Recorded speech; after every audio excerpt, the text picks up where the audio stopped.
Hello everyone and good morning to everyone and happy Dashara to everyone. I pray for God for a happy and prosperous life. Welcome to another episode of Daily News Analysis from Monday to Friday sharp 11:30 a.m. I am Ashish Bhargav and in this YouTube session we discuss about international relation, Supreme Court verdict and as well as many more important topic which is more relevant in your exam. So this is the quote of the day, a little progress each day adds up to big result.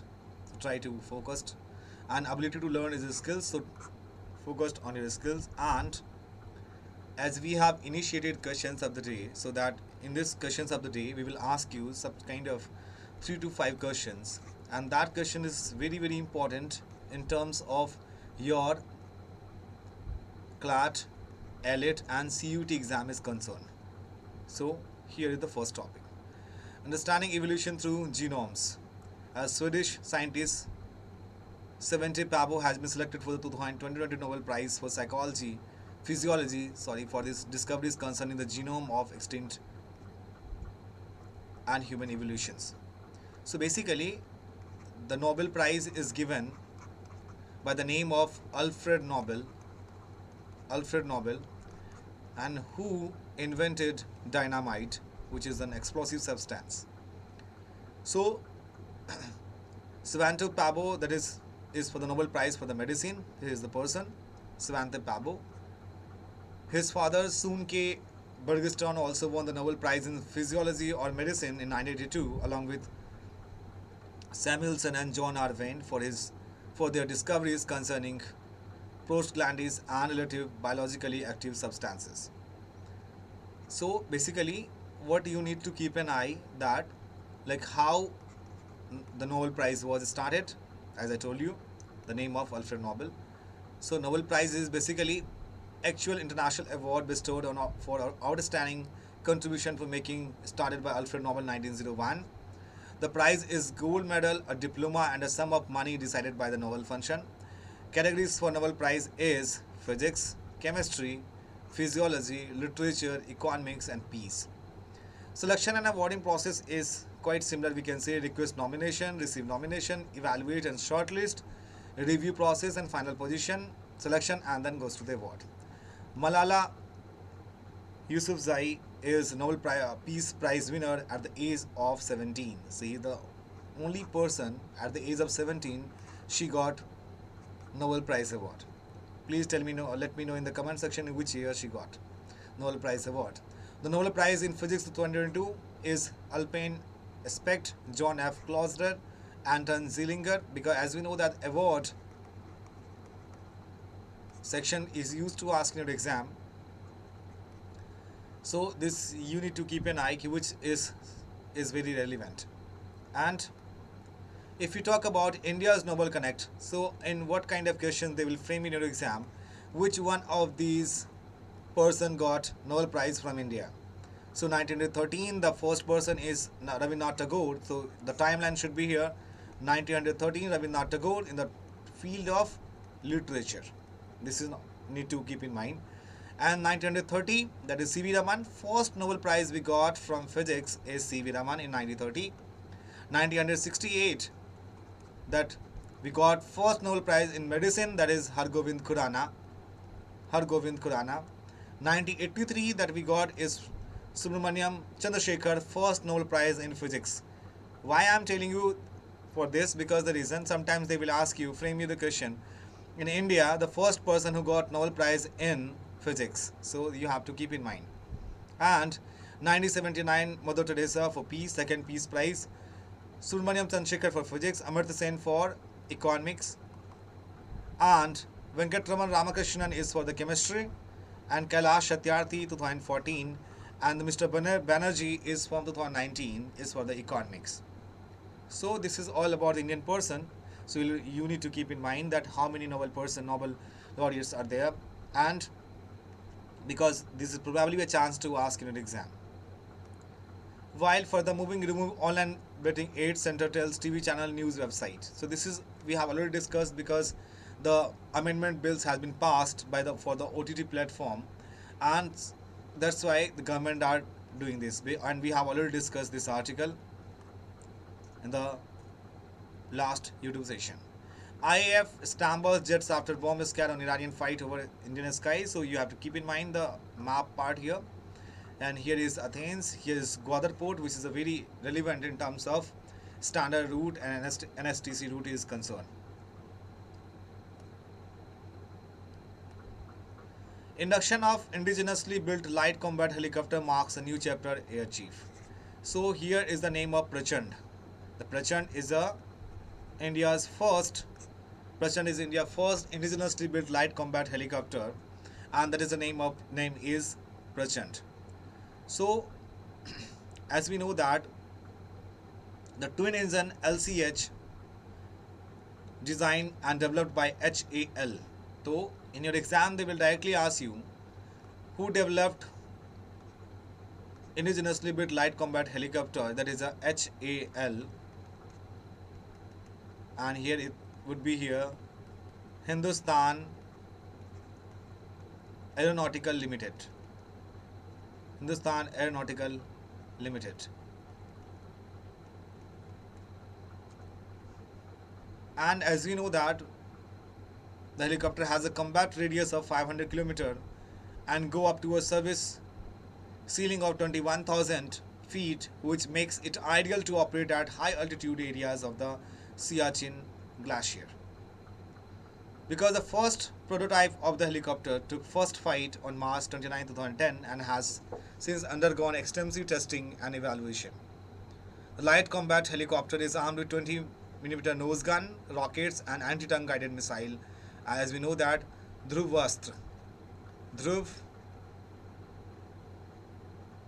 Astra that was launched in 2010. So this is all about the articles. And the first indigenously developed multi-role light combat helicopter named Prachand were inducted into the Indian Air Force. Prachand was formally inducted into the 143 helicopter unit, an IAF fleet in Jodhpur base, Rajasthan. Earlier, the Cabinet Committee on Security (CSS) approved the procurement of 15 LCH limited series production LSP at the cost of 3,887 crore. LCS were developed after 20 years of research and development post of Kargil War. And when was Kargil War was done? 1999. So this year, can anyone tell, once we got victory in Kargil War? Kargil is a district in Jammu and Kashmir. The name Prachand means fierce. It was designed and developed by the state-owned defense company Hindustan Aeronautics Limited. This is the company name, Hindustan Aeronautics Limited. Next one is Uniking Tang Bag Shastra Ramanujan Prize 2022 for her contribution in maths. Shastra Ramanujan Prize 2020 will be awarded to Uniking Tang, Assistant Professor, University of California, Berkeley, USA. So they will directly ask you in your exam that Uniking Tang Bag Shastra Ramanujan Prize for which year? 2022. So what is the importance of this prize? As we know that about the Ramanujan, Srinivas Ramanujan is a great mathematician of our country. So achievements of Indian in science and technology. So Ramanujan prize is given especially for the achievements of Indians in science and technology. Important personality Srinivas Ramanujan was born in 22nd December 1887 in a village about 400 km from Chennai that is known as Madras. The famous British mathematician Godfrey Hallett had recognized the talent in 1913. He went to Cambridge on Godfrey Hallett Hardy invitation. Ramanujan made substantial contribution to the analytical theory of numbers and worked in elliptical function. So, as we know that he died on April 26, 1920 at the age of only 32, just after returning to India after long illness. And that's why 22nd of December we celebrate or commemorate as a National Mathematics Day. So in your exam they will ask you National Mathematics Day, who is celebrated on the which person? Srinivas Ramanujan, and which day? 22nd of December, in the memory of Srinivas Ramanujan. So next news is Central plans cutting coal supply to plants that do not comply on biomass co-firing. So in this article we have to keep in mind what exactly is biomass.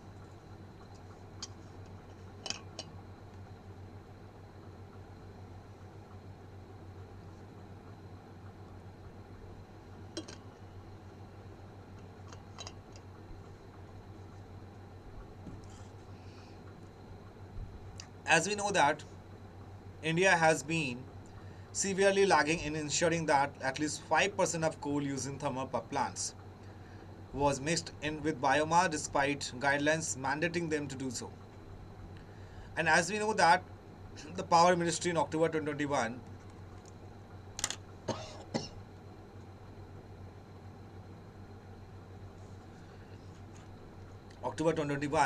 sorry for this, has decreed that all thermal power plants ensure 5% compliance by October 2022.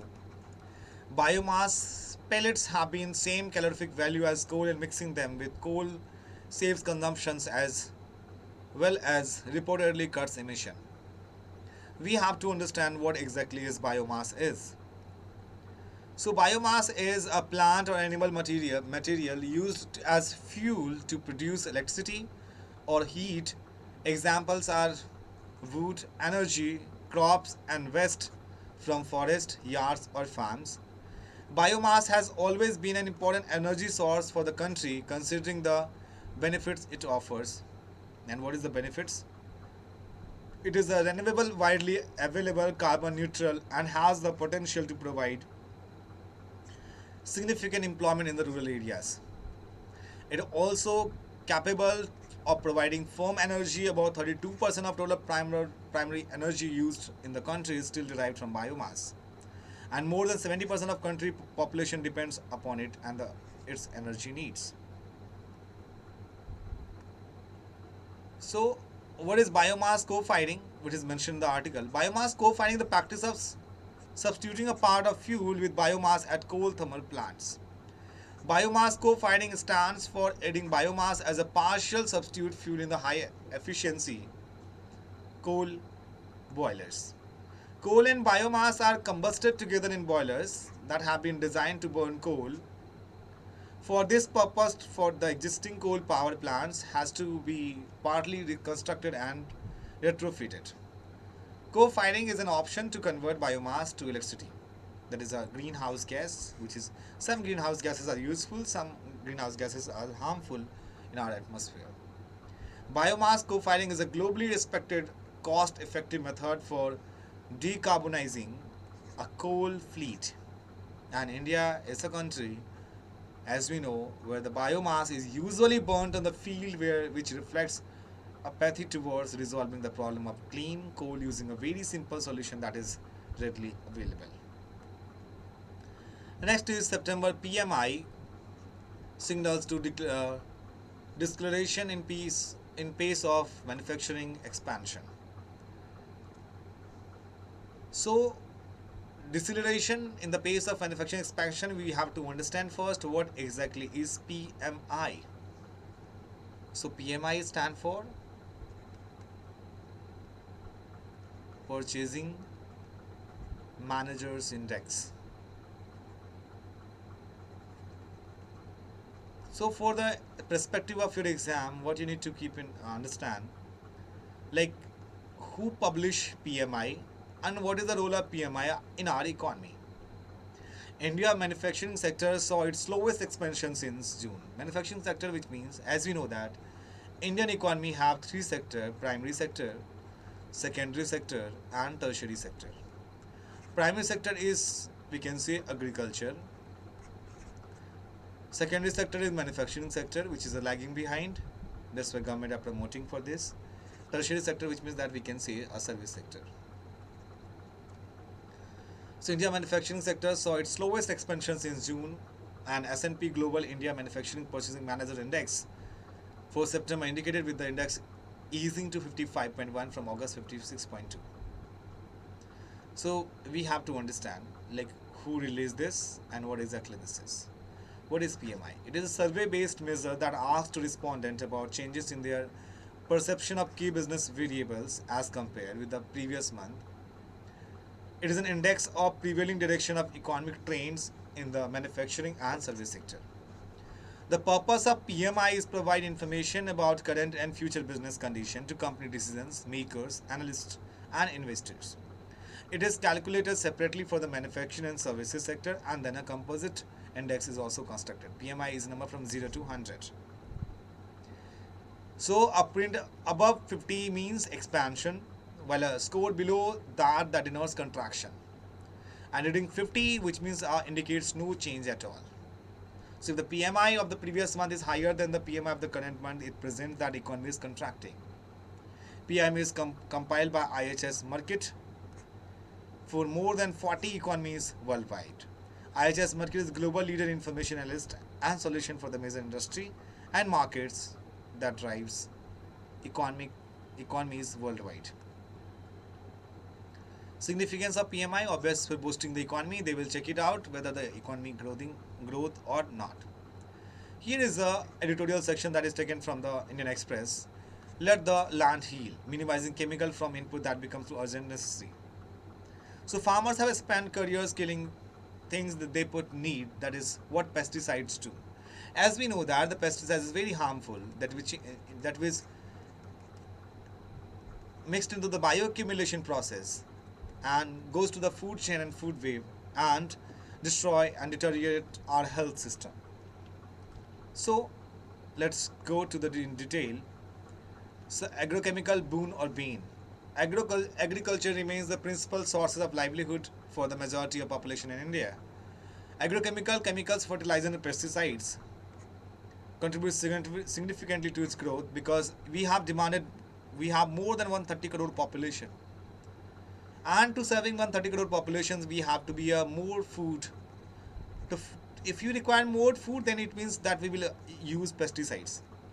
And in the Green Revolution, MS Swaminathan was first time announced that high yield variety seeds.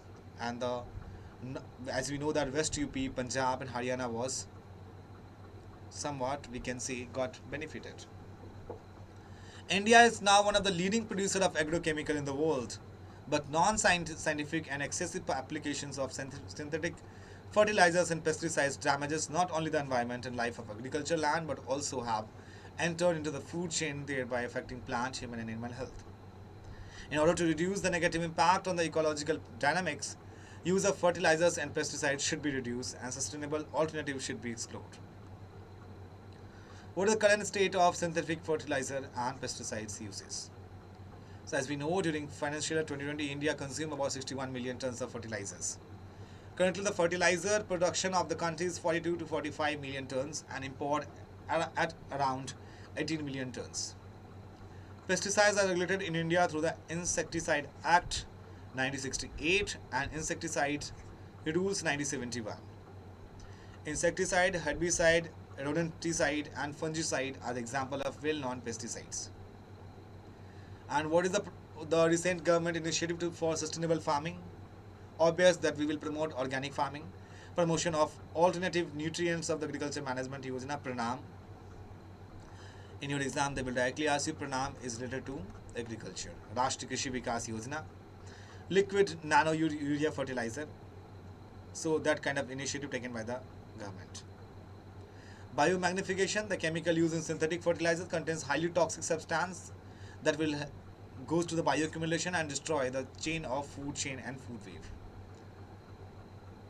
And as we know, the soil agrochemicals overuse can contribute to soil acidification, thereby reducing the content of organic matter. That organic matter is known as humus, stunting plant growth and even leading to the release of greenhouse gases in the atmosphere.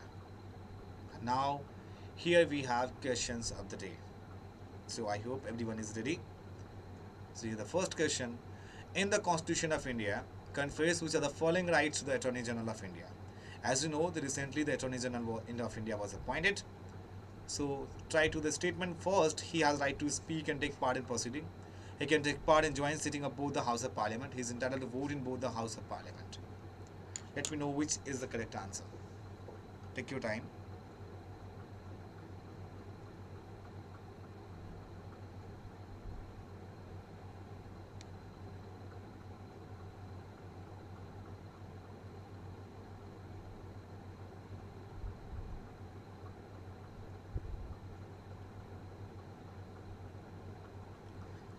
Ariba, third option is D, 1, 2 and 3. Okay. See, if you talk about Constitution of India confers, he has the right to speak and take part in proceeding of either House of Parliament. Yes, that is correct one. He can take part in the joint sitting of both the House of Parliament. Is this correct? Yes. But he's not entitled to vote. So third option kahan pe hai? What is the third option? So here we can easily eliminate. Now tell either A or B is the right answer. So as we know, first and second statement is correct one. So Attorney General of India have a right to speak and take part of proceeding in either house of our parliament. Either we go to the goes to the Rajya Sabha and Lok Sabha, which is upper house and lower house, and he can take part in the joint sitting, but he cannot entitled to vote. So first and second statement, B is the right answer.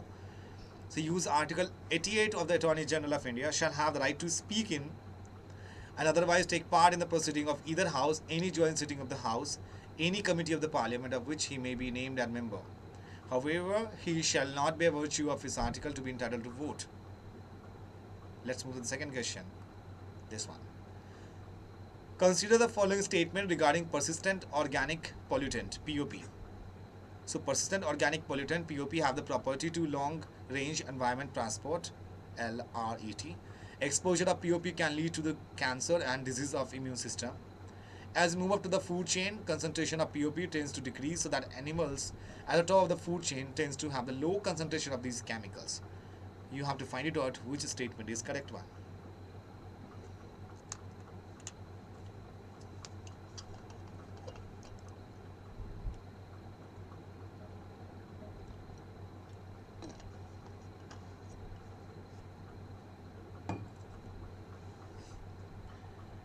Riba, third option is C, first and second.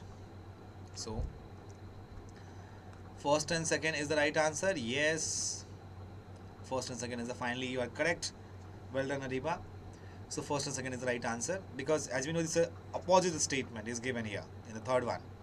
So exposure of POP can lead to cancer, damage to central and peripheral nervous system, disease to immune system.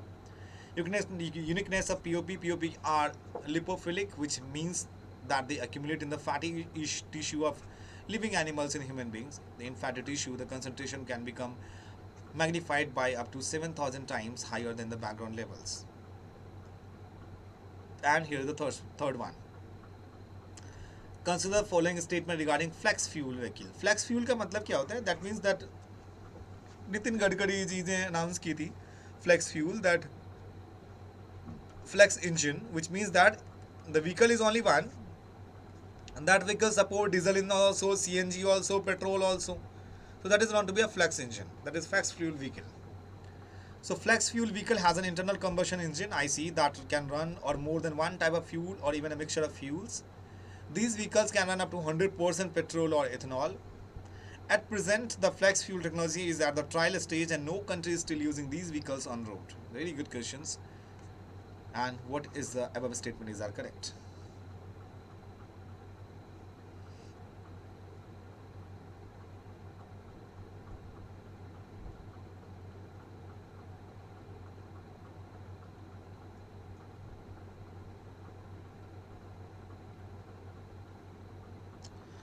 Third is incorrect.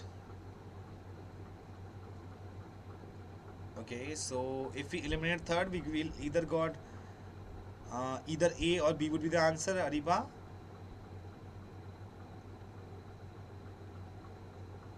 Okay, so finally KK is the answer given is B.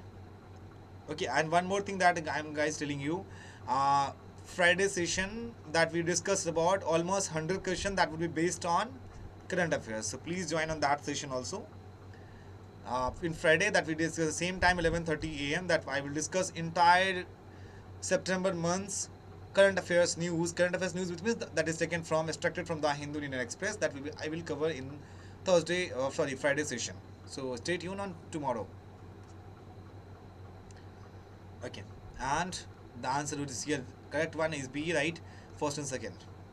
So flex fuel is basically flexible fuel vehicle as an internal combustion engine, ICE.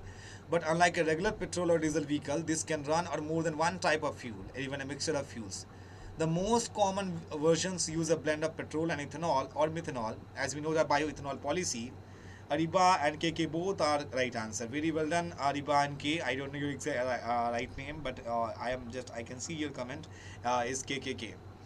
So the most common versions will use a blend of petrol and ethanol or methanol, but these engines are also equipped to run the 100% petrol or ethanol, as we are, because as we know that biofuel policy of India. So we have morely dependent on the Gulf nations. So that's government wants किसको हम कम करें. And IHS Mercury of 2018 that were over 21 million flex engine vehicles in the United States, but Brazil is the biggest market and leader of this segment. So keep in mind Brazil.